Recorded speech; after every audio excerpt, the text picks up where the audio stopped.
요즘 시스템 에어컨 많이들 사용하시잖아요. 임직원몰이라든가 최저가로 구매해서 에어컨을 따로 넣는 경우들이 있는데 이건 알고 하셔야 돈 버리지 않습니다. 투베이 구조의 상징이죠. 좁고 긴 주방입니다. 이 주방에서 사실 제일 중요한 건 안녕하세요. 스튜디오 위 김은입니다. 오늘은 30평대 투베이 아파트 인테리어 성공 공식만 딱딱 짚어서 알려드리겠습니다. 제가 지금 나와 있는 이 현장은 성동구에 있는 32평 아파트인데요. 유튜브 영상을 보면 30평대 투베이 아파트 인테리어 영상들 참 많죠. 그런데 이 사진처럼 똑같이 해주세요 했다가는 생활하면서 매일 불편함을 느끼실 수 있어요. 현장에는 전문가들만 보이는 공식들이 숨어있기 때문인데요. 30평 투베이를 인테리어 할 때 어떤 걸 중심으로 설계하면 좋을지 오늘 제가 정확히 알려드릴게요. 이 영상을 끝까지 보신다면 인테리어 반은 이미 성공하신 겁니다. 투베이 현관을 인테리어 할 땐 이것만 기억하세요. 바로 거실과 현관을 명확하게 구분해주는 겁니다. 투베이 구조는 현관문을 열었을 때 거실이 바로 이어지는 경우가 많습니다. 개방감은 있지만 반대로 현관의 생활감이 거실까지 그대로 넘어오기 쉬운 구조예요. 현관에 머무는 물건들이 정리되지 않으면 집에 들어오는 순간부터 전체 공간이 산만하게 느껴질 수 있습니다. 현관을 구분하는 방식은 크게 두 가지로 볼 수 있어요. 첫 번째는 저희가 4년 전쯤 진행했던 금호 브라운스톤 현장처럼 현관 전시를 조금 더 적극적으로 구분해서 틀어주면서 만드는 방식입니다. 당시에는 현관 출입문 쪽 공간을 조정해서 거실로 바로 들어가는 느낌을 줄이고 집에 들어왔을 때 한 번 더 머무는 공간처럼 만들었어요. 이렇게 하면 현관과 거실의 경계가 확실해지고 문을 열었을 때 내부가 바로 노출되지 않아서 집이 훨씬 정돈되어 보입니다. 이번 집은 전실 출입구의 방향을 트는 대신 기존 동선은 유지하면서 신발장이 하나 더 들어갈 수 있도록 신발장 라인을 거실 쪽으로 조금 밀어줬습니다. 그러면서 끝부분은 직각으로 끊지 않고 라운드로 처리했어요. 이런 구조를 잡을 때 가장 중요한 건 통로 폭인데요. 사람이 실제로 드나드는 폭은 신발장을 제외하고 최소 1200mm 정도는 확보해주는 게 좋습니다. 현관 디자인 팁도 좀 드리면 좁은 현관일수록 마감재 컬러를 많이 섞지 않는 게 좋습니다. 이번 현장은 바닥을 600각 라이트 그레이 타일로 정리하고 신발장 도어는 예린 매트 포그 그레이를 사용했어요. 벽체의 필름은 보닥 PNC 52 필름으로 톤을 맞춰서 현관만 따로 튀지 않고 거실과 자연스럽게 이어지도록 했습니다.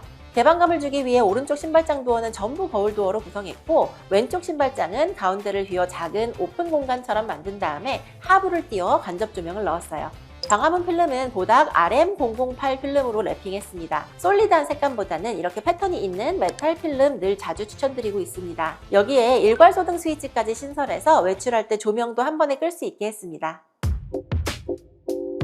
투베이 구조는 복도가 따로 없이 현관에서 바로 거실로 이어지기 때문에 거실 분위기가 집 전체의 인상을 좌우한다고 볼 수 있어요. 깔끔하게 거실을 정리하려면 이 두 가지가 가장 중요한데요. 그게 바로 마루와 벽체입니다. 이번 현장은 바닥재를 거의 검정에 가까운 어두운 마루를 선택했습니다. 고객님께서 이 분위기를 오래 고민하셨고 저희도 바닥이 가장 중심이 되도록 주변 요소는 최대한 덜어내는 방식으로 잡았어요. 벽과 천장은 화이트 톤으로 정리하고 거실에 큰 디자인을 많이 넣기보다는 마루 자체가 돋보이게 구성했습니다. 여기서 사용한 바닥재는 디엔메종 테누드 무늬목 마루예요. 무늬목 두께는 0.6T 제품이고 실제 나무 질감이 올라오기 때문에 일반 강마루와는 분위기가 확실히 달라요. 다만 이렇게 어두운 마루를 고를 때는 주의할 점이 있는데요. 이음매를 꼭 확인해야 합니다. 강마루는 마루 한 장 한 장의 경계가 사방으로 매지처럼 보일 수 있는데요. 특히 어두운 컬러일수록 그 선이 도드라져 보일 수 있어요. 반면 무늬목이나 원목 계열은 엣지 마감이 훨씬 자연스럽게 떨어져서 전체 바닥이 더 차분하게 이어져 보입니다. 마지막으로 어두운 마루를 사용할 때는 가구 톤도 같이 맞춰야 돼요. 밝은 오크나 애쉬보다는 비슷한 계열의 다크우드나 블랙 앤 화이트 톤이 훨씬 더 잘 어울립니다. 다만 바닥 자체가 강한 편이기 때문에 색이 많이 들어간 가구보다는 톤을 절제해서 맞추는 게 좋습니다. 이번 현장은 제가 개인적으로 피아바에서 제일 좋아하는 토로 소파를 배치했어요. 모듈형 레더 소파라 32평대 거실에서도 존재감은 충분하지만 형태가 과하게 날카롭지 않아서 공간을 부드럽게 잡아줍니다. 커피 테이블은 몰토 소파 테이블 미드나잇 블랙으로 구성했습니다. 비대칭적인 형태가 거실 한가운데 작은 리듬을 만들어주고 블랙 컬러가 바닥재와 따로 놀지 않아 전체 분위기가 자연스럽게 이어져요. 2022년 이번 금호 브라운스톤 현장에서는 브라운이 강한 마루에 튤립 체어와 사리넨 테이블을 배치했는데 같은 집인데도 분위기가 완전히 다르죠. 이렇게 스타일링까지 함께 보시면 우리 집이 어떻게 꾸며질 수 있는지 훨씬 구체적으로 상상하실 수 있습니다. 그 다음 벽지는 LX 베스트 제품이에요. 베스트로 많이 알고 계신데 이게 이름이 베스트로 바뀌었습니다. 디아 회벽 퓨어 화이트 컬러예요. 디아망처럼 두께감이 아주 있는 벽지는 아니지만 가성비가 좋고 디아망 라인과 믹스 매치해서 구분된 공간에 사용하기 좋은 벽지입니다. 인테리어 할 때는 기능적인 면도 반드시 고려해야 하는데요. 그 중에서도 샤시와 단열은 기본 중의 기본입니다. 특히 샤시 주변부는 열이 쉽게 빠져나가는 구간이라 철거할 때 상태를 꼭 확인해야 합니다. 만약 샤시의 구조 자체는 단단하다, 그런데 체리색, 오크색 색상과 낡은 손잡이 같은 기물들이 문제다, 이럴 땐 필름 작업과 방충망 교체, 손잡이 교체를 통해 심폐소생할 수 있습니다. 보통 손잡이 교체는 150만원, 모헤어 교체는 180만원 정도로 예상하시면 됩니다. 이번 현장은 샤시는 그대로 사용하면서 창이 제대로 개폐되고 고정될 수 있도록 핸들을 교체하고 방충망도 새로 교체했습니다. 그리고 방충망은 일반 모헤어 대신 더 상위 등급인 패브릭 실러로 진행했는데요. 털이 없는 구조라서 털날림이나 먼지 날림이 적다는 게 장점이에요. 그런데 이렇게 샤시 부속만 바꾼다고 해서 모든 단열 문제가 해결되는 건 아닙니다. 이번 현장도 철거해보니 샤시 주변 단열 상태가 좋은 편은 아니었어요. 온돌이 같은 자재가 붙어 있었고 목자재로 꺾여있는 부분도 있었습니다. 이런 상태에서 마감재만 새로 덮으면 겉으로는 깨끗해 보여도 겨울철에 결로 포인트가 될 수 있거든요. 그래서 허술하게 들어가 있던 단열재를 정리하고 샤시 주변부 단열을 다시 잡아줬습니다. 그리고 거실 발코니 나가는 문과 실외기 쪽 문도 모두 슬라이딩 도어였는데 단열 성능을 생각하면 한계가 있었어요. 그래서 두 곳 모두 철거하고 터닝 도어로 교체했습니다. 디자인도 중요하지만 이런 기본 성능을 잡아줘야 완성 후에 실제로 살기 편한 집이 됩니다. 그리고 요즘 시스템 에어컨 많이들 사용하시잖아요.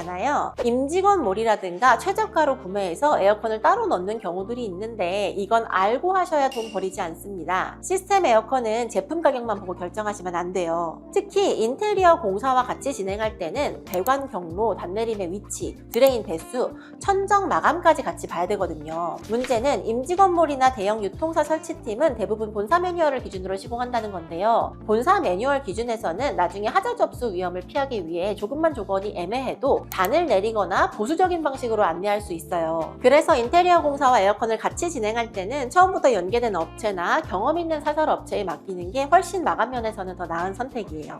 왜냐하면 단내림을 어디까지 줄일 수 있는지, 드레인은 어느 방향으로 빼는 게 좋을지, 조명과 간섭은 없는지 디자인도 고려해서 적극적으로 소통을 해주거든요. 그리고 시스템 에어컨을 넣을 때는 실외기를 어디에 둘지도 초반에 꼭 같이 봐야 합니다. 2006년 이후 공동주택은 실외기실이나 냉방 설비 배기 공간을 따로 계획하는 기준이 강화됐기 때문에 외벽에 임의로 실외기를 거는 방식은 훨씬 신중하게 봐야 합니다. 여기서 중요한 건 예전 벽걸이 에어컨 실외기와 요즘 시스템 에어컨 실외기가 같은 조건이 아니라는 점입니다. 시스템 에어컨은 실외기 크기와 무게가 다르고 여러 대의 실내기를 연결하는 경우도 많기 때문에 하중, 진동, 배수, 열 배출, 그리고 관리 규약까지 같이 확인해야 돼요. 가능하다면 외부 거치보다는 실외기실을 제대로 확보하고 루바창이 있는 공간으로 정리하는 편이 좋습니다.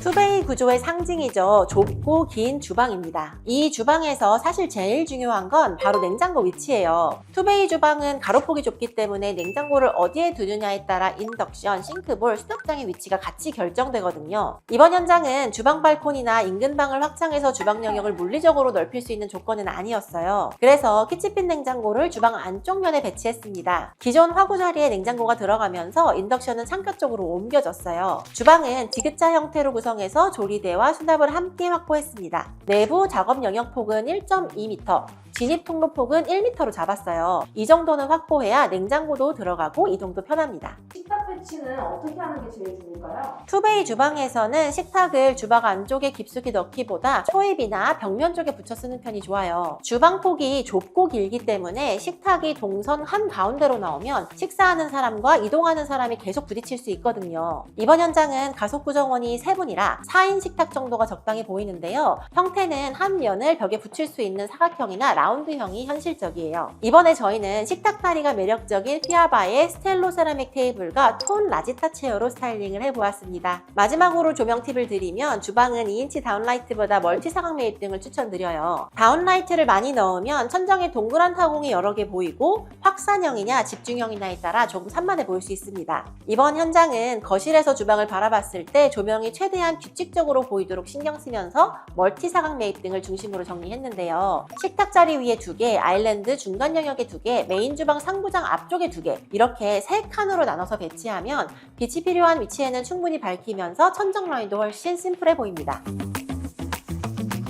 투베이 구조의 장점 중 하나는 안방이 되게 넓다는 거예요. 예전에는 생활의 중심이 안방이었지만 요즘은 안방을 거의 취침용으로만 사용하시는 분들이 많은데 넓은 이 방을 그냥 두기엔 좀 아깝죠. 그럴 땐 이렇게 공간을 분리해보세요. 이번 안방은 2022년 브라운스톤 현장을 보시고 비슷하게 구성해달라는 요청이 있었습니다. 침대 자리는 그대로 확보하고 침대 위쪽으로 시스템 에어컨을 배치했습니다. 안쪽에는 붙박이장과 화장대 공간을 따로 잡아 자는 공간과 준비하는 공간이 자연스럽게 나뉘도록 했어요. 입구는 무몰딩 라운드 디테일로 정리를 했는데요. 이전 현장보다 공률을 작게 잡아서 이번에는 배갈 정도로 마감했습니다. 공률을 줄이면 라운드를 구현하는데 필요한 제작 공간이 줄어들면서 수납 공간을 조금 더 확보할 수 있거든요. 붙박이장은 2통 반, 총 5문짝으로 구성했고 장이 만나는 면은 직각으로 떨어지게 설계를 했어요. 화장대는 서서 사용할 수 있도록 상판 높이를 900mm로 맞췄습니다. 하부에는 서랍 4칸을 넣고 상부는 비대칭 여닫이 거울장으로 구성을 했어요. 거울장 내부는 선반으로 나눠 화장품이나 작은 물건을 정리하기 좋게 했습니다. 조명은 별도 스위치를 켤 수 있게 배선해서 침실 조명과 따로 사용할 수 있도록 했습니다. 이렇게 드레스룸을 만들면 반대쪽은 침대가 딱 들어가는 매우 안락한 안방 침실 공간이 완성됩니다. 욕실은 실속형과 고급형 이렇게 2가지 스타일을 나눠서 보여드리면 좋을 것 같아요. 먼저 실속형입니다. 기본적인 욕실을 원하신다면 이렇게 따라하세요. 이번 욕실은 특별한 포인트를 넣기보다 기본에 충실하게 정리를 했어요. 세면대는 공간에 맞춰 라우체 제품으로 적용해 동글동글한 느낌도 살리고 좁은 느낌도 좀 덜어냈는데요. 30평대 아파트 욕실은 면적이 아주 넓진 않기 때문에 포인트 타일을 많이 쓰거나 선반과 장식장을 과하게 넣으면 오히려 답답해 보일 수 있어요. 밝은 톤 타일로 면을 넓게 정리하고 도기류는 최대한 단순한 형태를 선택하는 게 좋습니다. 욕조를 유지할지 샤워부스로 바꿀지는 생활 방식에 따라 결정하시면 되는데요. 가족 중 욕조를 사용하시는 분이 있다면 기존 자리를 살리는 게 실용적이고 샤워 위주로만 쓰신다면 청소와 동선을 고려해 샤워 공간으로 바꾸는 방법도 있습니다. 그 다음은 고급형이에요. 호텔 같은 욕실을 꿈꾸시는 분들이시면 이렇게 한번 구성해보세요. 2021년 브라운스톤 현장은 안방 욕실에 조적을 쌓아서 욕조 공간을 새로 만들었고요. 거실 욕실은 정면에 세면대가 보이도록 양변기를 제외한 세면대와 샤워 공간 설비를 새로 진행했습니다. 욕실 문을 열었을 때 처음 보이는 장면이 세면대와 거울이면 거울 반사로 인해 공간이 훨씬 깊어 보이는 장점이 있어요.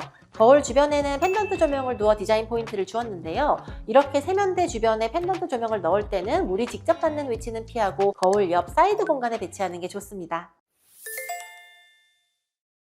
이번 영상 어떻게 보셨나요? 우리 집에서 가장 면적이 큰 마감재인 바닥재, 벽체부터 조명, 가구까지 하나씩 방향을 맞춰가다 보면 내가 좋아하는 분위기가 무엇인지도 훨씬 선명해집니다. 오늘 보신 내용을 참고하셔서 우리 집에는 어떤 색감이 어울릴지, 어떤 형태의 가구가 잘 맞을지 취향을 찾아보는 기회로 삼아보시면 좋겠습니다. 오늘도 끝까지 시청해주셔서 감사합니다. 지금까지 스튜디오 위 김은희였습니다.